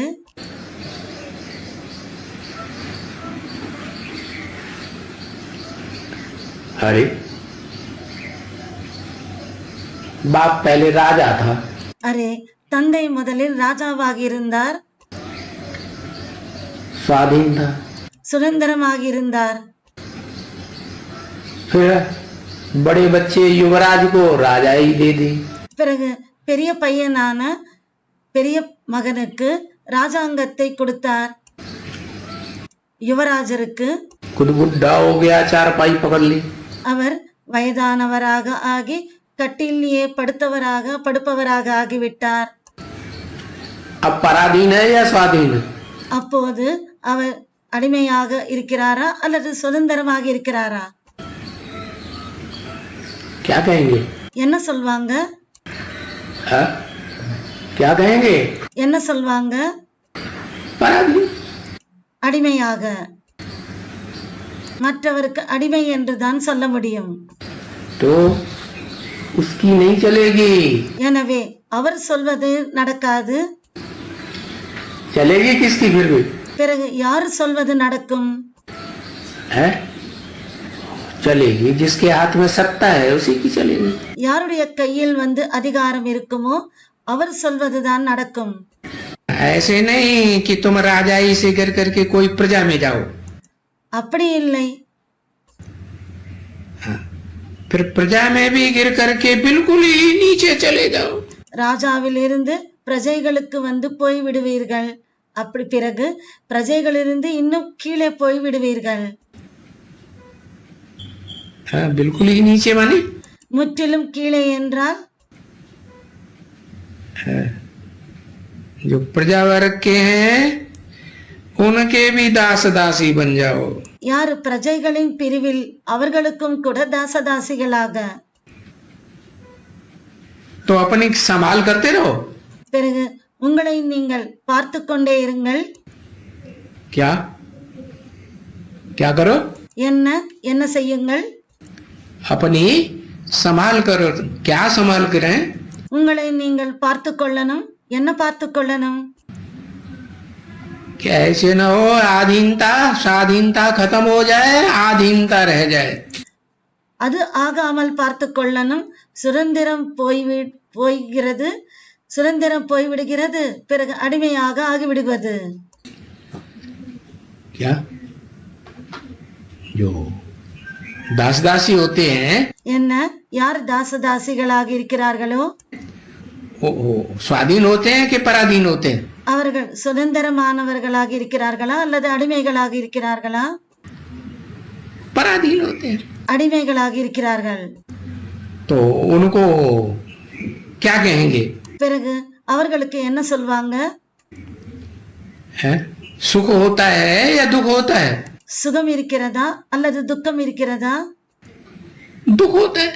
துக்கம் தான் இருக்கிறது. तो संभाल करते रहो। அதனால் நீங்கள் பார்த்து கொண்டே இருங்கள், கவனித்துக் கொண்டே இருங்கள். किस बात की? எந்த விஷயத்தை? अपनी राजाई की संभाल करते रहो। உங்களுடைய ராஜாங்கத்தை நீங்கள் பார்த்து கொண்டே இருக்கணும். राजाई कहीं हाथ से, स्वाधीनता कहीं हाथ से निकल न जाए। ராஜாங்கம் மற்றும் அந்த சுதந்திரம் கையில் இருந்து போய்விடக்கூடாது. क्योंकि बच्चे जानते हैं ஏனென்றால் குழந்தைகள் தெரிந்திருக்கிறார்கள். ये जो नॉलेज है, ये जो समझानी है, இந்த நாலேஜ் மற்றும் இந்த புரிய வைத்தல். क्या समझानी? என்ன புரிய வைத்தல்? राजयोग की सहज राजयोग और सहज ज्ञान की जो समझानी है, ராஜயோகம், சகஜ ராஜயோகம் மற்றும் இந்த ஞானத்தின் புரிய வைத்தல். हाँ, जिसका रिजल्ट है இதனுடைய ரிசல்ட் राजाई, இதனுடைய ரிசல்ட் ராஜாங்கமாகும். स्वाधीनता। சுதந்திரம். तो ये हाथ से ना निकल जाए। இந்த சுதந்திரம் கையில் இருந்து போய்விடக்கூடாது. और ये बाप के बगैर तो कोई भी दे भी नहीं सकते हैं। மற்றும் இதை தந்தையை தவிர வேற யாராலும் கொடுக்கவே முடியாது. क्या? என்ன? ये राजाई और ये राजाई का ज्ञान இந்த ராஜாங்கம் மற்றும் இந்த ராஜாங்கத்துக்கான ஞானம் बाप के बिगर कौन से बाप? தந்தையை தவிர எந்த தந்தை? जो आत्माओं का बाप ऊंचे से ऊंचे बाप है, யார் ஆத்மாக்களின் தந்தை, உயர்ந்ததில் உயர்ந்த தந்தையோ जिसका कोई बाप नहीं, जो बापों का बाप है அவருக்கு யாரும் தந்தை இல்லை, அவர் தந்தைகளுக்கெல்லாம் தந்தையாக இருக்கிறார். उसके बिगर कोई भी नहीं दे सकते அவரை தவிர வேற யாராலும் கொடுக்கவே முடியாது. है तो इसलिए हरदम अपने बाप को, எனவே எப்பவும் உங்களுடைய தந்தையை, टीचर को उनको याद करने से டீச்சரை மற்றும் அவரை நினைவு செய்வதனால் फिर ये डर रहेगा. பிறகு இந்த பயம் இருக்கும். विदेशी विधर्मी 2500 वर्ष से लेकर के अब तक भारतवास के ऊपर விதேசி விதர்மி 2500 வருடங்களிலிருந்து இதுவரைக்கும் हावी होकर है। பாரதத்தை பிடியில் எடுத்துக்கொண்டே இருக்கிறார்கள். अभी भी हावी, இப்போதும் கூட செய்து கொண்டேதான் இருக்கிறார்கள். पहले भी वो आत्माएं முதலிலும் அந்த ஆத்மாக்கள் हावी थी। அந்த ஆத்மாக்கள் அவர்களுடைய பிடியில் இருந்தார்கள். मुसलमानों ने बहुत लंबे समय तक इंडिया के ऊपर முஸ்லிம்கள் நீண்ட காலம் வரைக்கும் இந்தியாவின் மீது राज्य किया ராஜ்யம் ஆட்சி செய்தார்கள். और अभी तो पूरा ही कर्जदार बना दिया। இப்போதோ முழுவதுமாக கடன்காரர்களாக ஆக்கிவிட்டார்கள். भारत के ऊपर कितना जबरदस्त कर्ज चढ़ा हुआ है। பாரதத்தின் மீது எந்த அளவுக்கு கடன் ஏறி இருக்கிறது. विदेशों का அந்த அளவுக்கு விதேசிகள் கடனாளியாக ஆக்கிவிட்டார்கள். पूरा अधीन हुआ पड़ा है। முழுமையாக அடிமையாக ஆகியிருக்கிறது.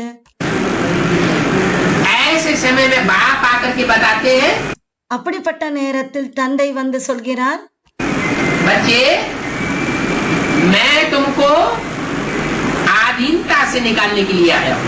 குழந்தைகளே, நான் உங்களை அடிமைத்தனத்திலிருந்து விடுவிக்க வந்திருக்கிறேன். तुमको राजा बनाने के लिए आया हुआ हूँ। நான் உங்களை ராஜாவாக ஆக்குவதற்காக வந்திருக்கிறேன். अब आधीनता को छोड़ दो। இப்போது அடிமைத்தனத்தை விட்டுவிடுங்கள். तुम्हारे अंदर इतनी बड़ी शक्ति थी, உங்களுக்குள் இந்த அளவுக்கு பெரிய சக்தி இருந்தது. जिस शक्ति के आधार पर प्रकृति भी இந்த சக்தியின் ஆதாரத்தில் பிரகிருதியும் இயற்கையும் 24 घंटे तुम्हारी दासी बनकर के रहती थी। இயற்கை பிரகிருதியும் கூட உங்களுக்கு 24 மணி நேரமும் தாசியாக இருந்தது.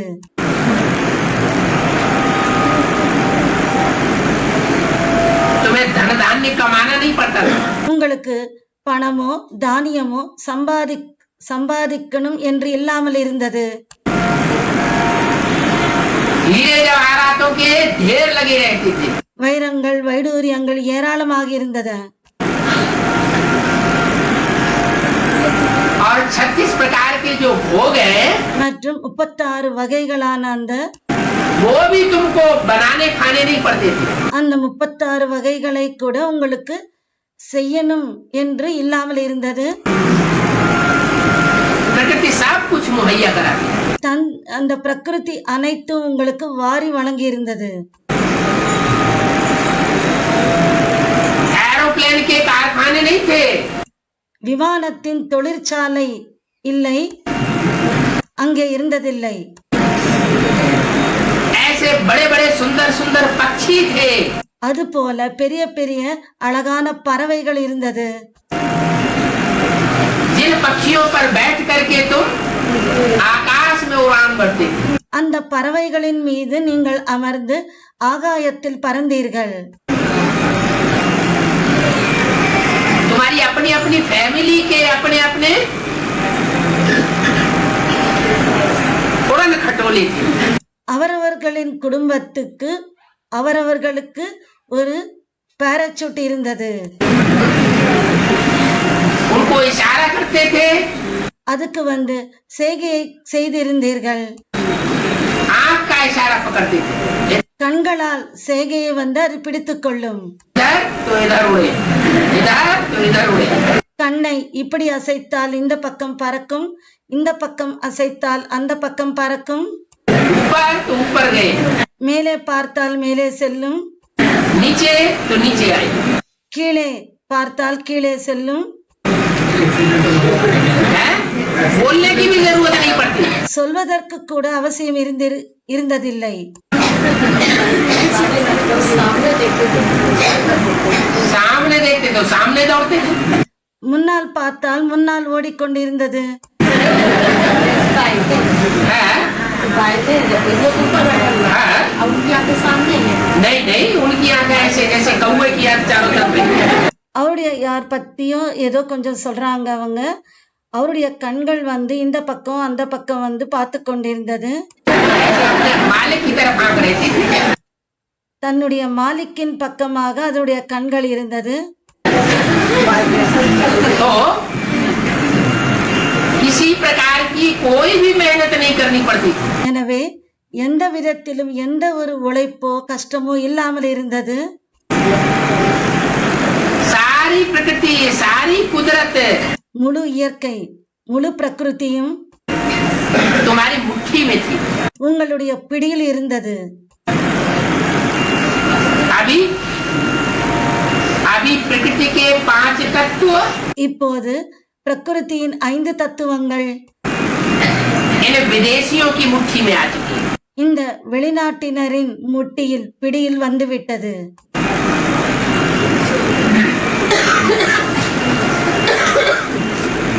वो 5 तत्वों को कंट्रोल की हुई पावर அந்த 5 தத்துவங்களை கண்ட்ரோல் செய்வதற்கான அந்த பவர் कुछ तुमने भी उनसे सीख ली है. நீங்களும் அவர்களிடமிருந்து கொஞ்சம் கற்றுக்கொண்டீர்கள், नकल कर ली है. காப்பி அடித்தீர்கள்.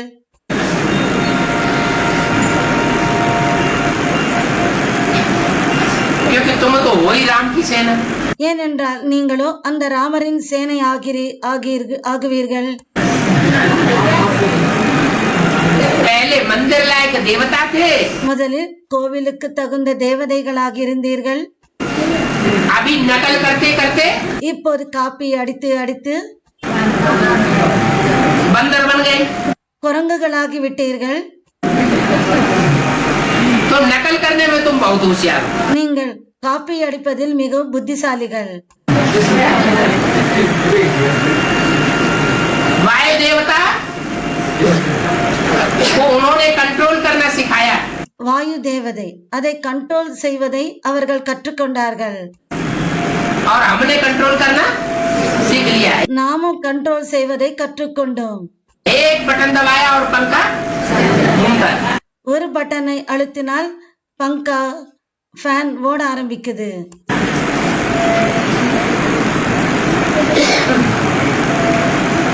अग्नि देवता அக்னி தேவதை एक बटन दबाते हैं और हीटर जलने लगता है. ஒரு பட்டனை அழுத்தினால் ஹீட்டர் ஆன் ஆகிறது. अभी तो अग्नि देवता ऐसा स्वरूप धारण कर चुका है இப்போதோ அக்னி தேவதை அது போல சுரூபத்தை தாரணை செய்து விட்டது. कि एक बटन दबाएं और धूम धाम एटम बम फटने लग पड़े. ஒரு பட்டனை அழுத்தினால் ஒரே அடியாக அணுகுண்டு வெடித்துவிடும்.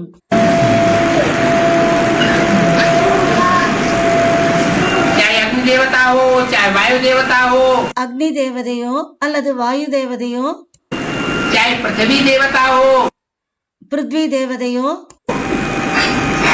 जल देवता हो, ஜல தேவதையோ, सब कंट्रोल कर लिए हैं विदेशों. அனைத்தையும் அனைவரையும் விதேசி வெளிநாட்டினர் கண்ட்ரோல் செய்து விட்டார்கள்.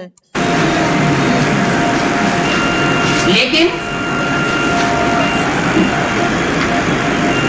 जो पूरी प्रकृति है ஆனால் பிரகிருதி முழுவதும் संघातमयी, ஒன்று சேர்ந்த இந்த பிரகிருதியானது वो अभी भी किसी के कंट्रोल में नहीं है। இப்போதும் யாருடைய கண்ட்ரோலிலும் இல்லை. ये प्रकृति को कंट्रोल करना मैं तुमको सिखाता हूँ। இந்த பிரகிருதியை கண்ட்ரோல் செய்வதை நான் உங்களுக்கு கற்றுத் தருகிறேன். पृथ्वी, जल, वायु, अग्नि, आकाश, பூமி, நிலம், நீர், காற்று, ஆகாயம் उन्होंने तो अल्प काल के लिए कंट्रोल किए அவர்களோ அல்ப காலத்துக்காக கண்ட்ரோல் செய்தார்கள். और मैं तुमको 2500 वर्ष तक के लिए कंट्रोल करना सिखाता हूँ। நான் உங்களுக்கு 2500 வருடங்கள் வரைக்கும் கண்ட்ரோல் செய்வதை கற்றுத் தருகிறேன். 2500 वर्ष तक प्रकृति तुम्हारा कोई अपोजिशन नहीं करेगी। 2500 வருடங்கள் வரைக்கும் பிரகிருதி உங்களுக்கு எதுவும் அப்போசிஷன் செய்யாது. तुम प्रकृति पति कहे जाओगे। நீங்கள் பிரகிருதி பதி என்று சொல்லப்படுவீர்கள். अभी प्रकृति जब चाहे तब मनुष्य के ऊपर हावी हो जाती है। இப்போது பிரகிருதி எப்போ வேண்டுமோ அப்போது இந்த உங்களின் மீது பிடித்துக் கொள்கிறது, அதனுடைய பிடியில் எடுத்துக்கொள்கிறது. विदेशियों के ऊपर भी हावी हो जाती है। வெளிநாட்டினரின் மீதும் கூட அது ஆதிக்கம் செலுத்துகிறது. पृथ्वी हिलना आज तक भी कोई वैज्ञानिक ऐसा नहीं हुआ है जो भूकंप को रोक सके। பிருத்வி பூமி அசைந்து போவது யாராலையும் அந்த பூமி அசைந்து போவதை தடுக்க முடிவதில்லை. आंधी तूफान अभी भी आते रहते हैं। புயல், காற்று, புயல்கள் இப்போதும் கூட வருகிறது. बाप कहते हैं தந்தை சொல்கிறார், अब मैं तुमको ऐसी स्वतंत्र दुनिया बनाने के लिए आया हूँ நான் உங்களுக்கு அது போல சுதந்திரமான உலகத்தை உருவாக்க வந்திருக்கிறேன். जिसमें सारी पृथ्वी तुम्हारी होगी। இதில் முழு பிருத்வியும் உங்களுடையதாக ஆகிவிடும். सारा आकाश तुम्हारा होगा। முழு வானம், ஆகாயம் உங்களுடையதாகிவிடும்.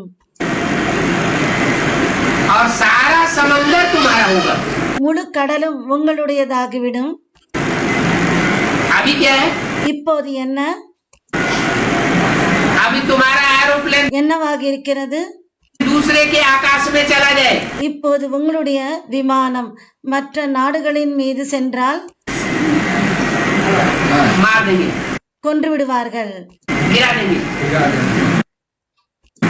விழவைத்து விடுவார்கள்.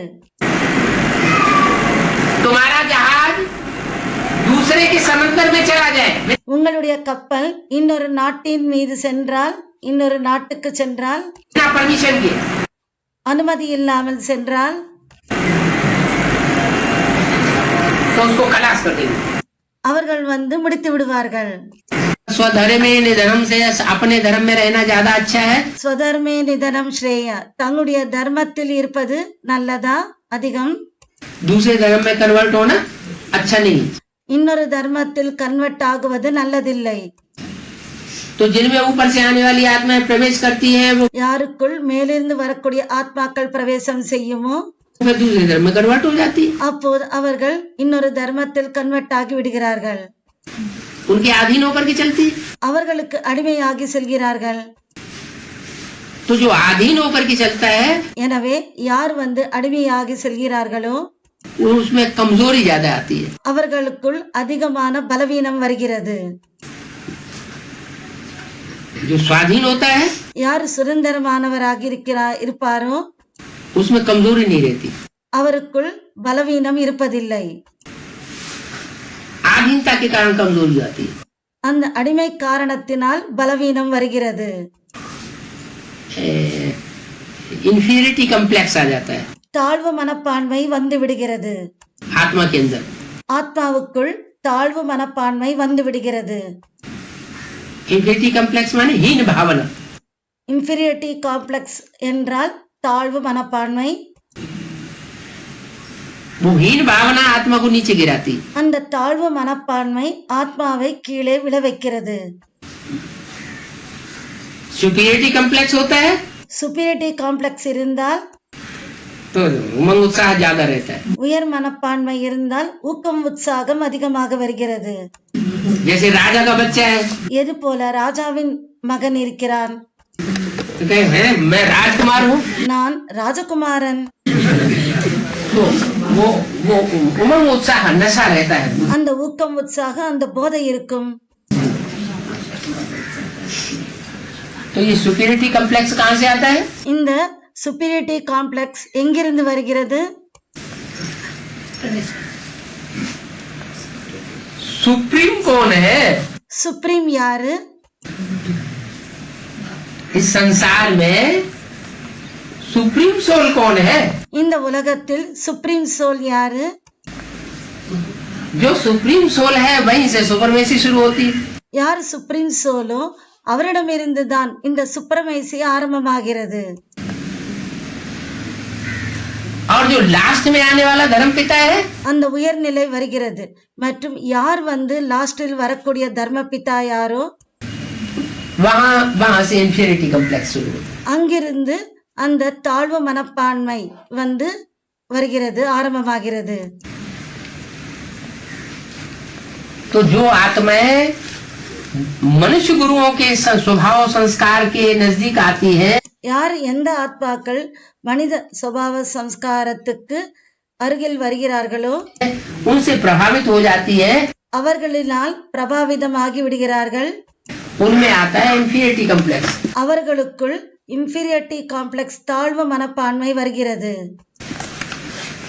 और जो परमात्मा के बच्चे बनते हैं डायरेक्ट, மற்றும் யார் வந்து டைரக்டாக பரமாத்மாவின் குழந்தைகளாக ஆகிறார்களோ उनमें सुपरमेसी रहती है। அவர்களுக்குள் சுப்ரமேசி இருக்கிறது.